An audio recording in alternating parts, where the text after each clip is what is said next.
Hi everyone, it's Sarah or LavilyDay here with another story video. I'm going to preface this with, yes, I am sick, so if I sound funny that's why, and I'm going to have Lee next to me today just because it's a longer video and my arm will get tired holding him, as silly as that sounds, so I figured I would just help my sick self out by not holding him. That aside though, I am really excited for this installment. In my mind, it's one of the first ones where things actually start happening and the story starts to kick off, so that's exciting. As always, if you haven't seen my other story videos yet, be sure to check those out first. I'll link them in a card up here somewhere as well as in the description below. Before I get started, I should probably address the title of this video. What is After Image? Well, it's the title of the story. I've been going back and forth between different names or titles for this story since its initial conception, and trust me when I say I've been through a few, but I think I finally settled on this one. I just needed to make a decision and commit to something, so hopefully this will stick. I hope you will accept it at least because it's what I'm going to be using from this point on. Enough of that though, let's get back to the story. Lee's leg has been temporarily fixed and he is on his way to the hospital to get the part he needs. Trebus Hospital is the third of 5 hospitals in the wider city area. It is open to the general public at all hours and consists of a network of buildings. The departments are divided into 2 sections, one for humans and one for Cynthia. Unfortunately, in turning down a transfer from Rem and Rom, Lee has denied himself specific information about where to go. However, he does have the serial number of the part that he needs. Lee gets to the hospital and is taken aback by the sheer amount of people there. There are people everywhere. From what he can tell, most of them don't seem to have anything wrong with them either.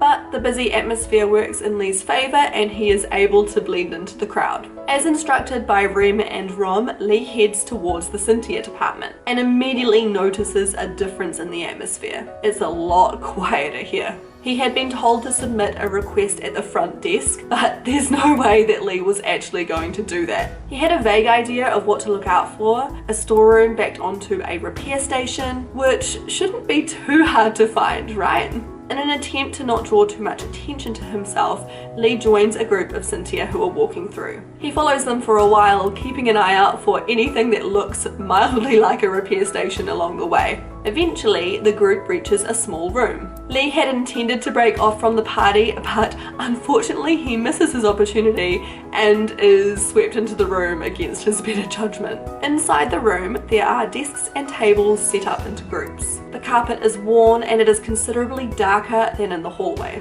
Lee's gaze is drawn to a collection of colourful posters. Each one has a face with a different expression. And under those, Lee spots a series of comics which are modelling simple interactions between humans.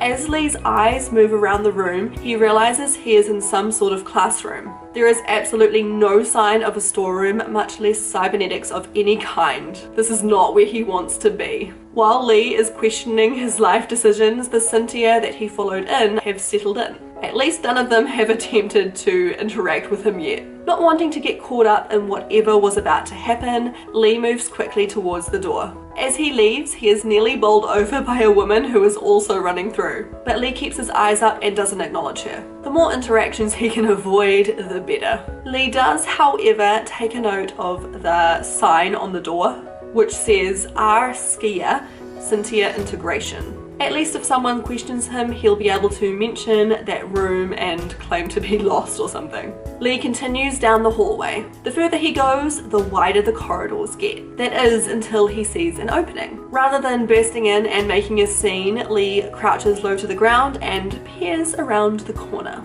A few meters ahead and to the right, there is someone sitting at a desk. They have their back to Lee and are talking very sternly with someone on the phone. Just past them, Lee can see a small table and some couches. There's a large automatic door to what seems like a lobby, as well as frosted windows through which he can only assume are even more corridors. Before Lee is able to determine his next move, a tall suited man with a briefcase enters through the big doors. He's your typical secret yet official ominous type guy. All in black with gloves, a tie, glasses, you know, all that stuff because why not? As he approaches the desk, the receptionist abruptly ends their call. Lee doesn't hear the man say anything, but he does catch the receptionist's response. "Oh, you're from NG Labs, right, of course. You're here to visit the patient. Dr. Deimos is currently with a client. Head toward 8, room 11, and they will be with you shortly."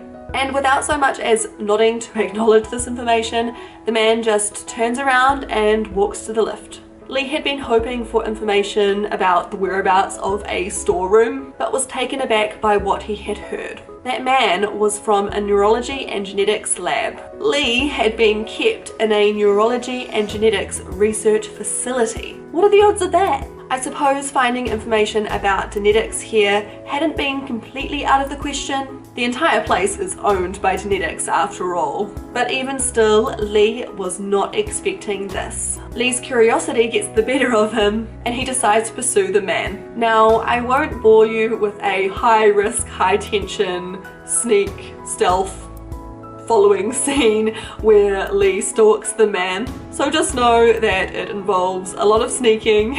And besides, how would I even attempt to describe that in this format? I have no idea. So let's just jump ahead to a safe point. Fast forward and the man arrives at a corridor with doors on all sides. In addition to the doors, there are also floor-to-ceiling windows that kind of look into different rooms. Many of them are dark and appear to be empty, but there are a couple occupied by people that are hooked up to a variety of different machines. Each door has a detailed chart with what Lee can only assume is detailed patient information. As far as Lee can tell, this is an ICU or intensive care unit. The man in the suit makes a beeline for a room with its blinds closed. He swiftly opens the door, heads into the room before very quickly re-emerging, but without the briefcase. He marches back the way he came until he is out of sight. And there's Lee, crouched in a stairwell, observing all of this through a tiny little window. Any sane person would turn around and just mind their own business, but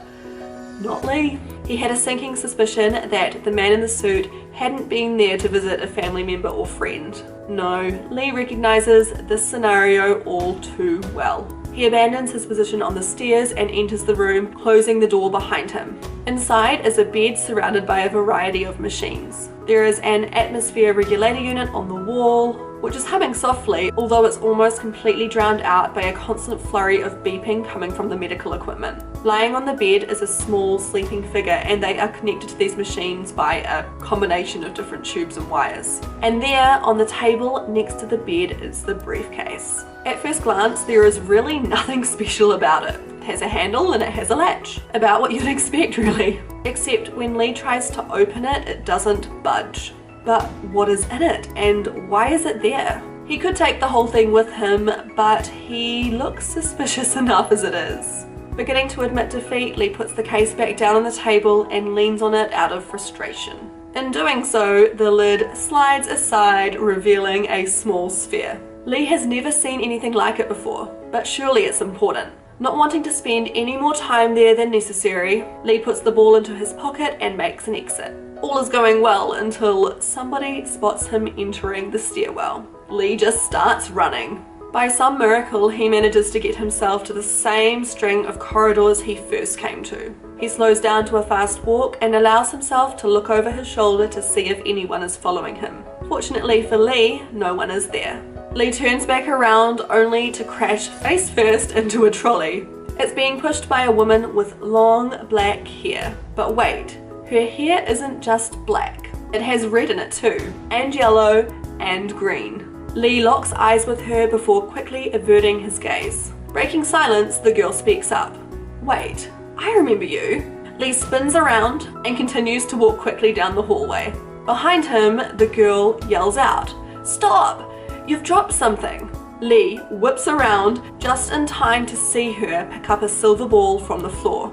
She barely holds it in her hand for 3 seconds before collapsing to the ground. Almost as if on cue, a person in white comes into view behind her. Upon seeing the girl on the floor, they yell out to Lee, demanding that he stop. Without time to do anything else, Lee lunges forward, grabs the orb, and makes a run for it. And that is where I'm going to leave it for today. This was a longer part for sure, so I hope you liked it. Don't forget to tell me what you think in the comments down below, and if you enjoyed this video, be sure to give it a thumbs up. If you're not already subscribed, I would love it if you joined me here. I upload a new video every weekend on Sundays. Thank you so much for watching. It has been lovely, and I'll catch you in another video sometime soon.